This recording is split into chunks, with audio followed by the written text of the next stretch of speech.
The role that the Australian Poetry Slam plays in going out to schools is to get young people up and active with their own voice, whether it's poetry, monologues, raps, just vomiting onto the page with words. That's all you do.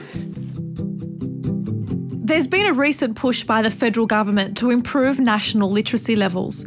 In fact, a national test was introduced last year.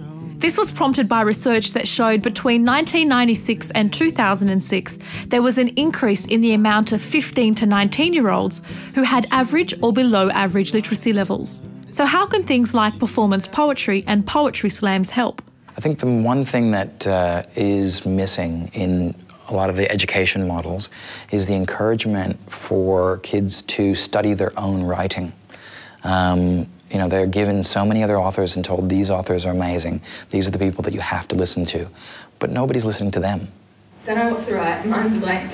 Music comes to its last 20 seconds. There was once a man named Minford.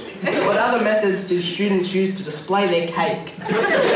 In a poetry slam, participants get 2 to 3 minutes to perform their own material. Music and props aren't allowed, and selected members of the audience decide who wins. 7, 9.5. We have a tie.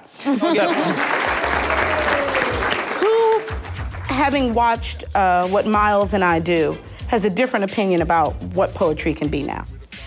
It's like not just Shakespeare, you know, to be thy, that. It was interesting. I learned that poetry doesn't always have to be boring, like how I thought that it was. I thought poetry was just about like love and stuff. That's all we really learn at school, but now I've learned it's about a lot more. It's different to what we usually do in English class, and so I really enjoyed it.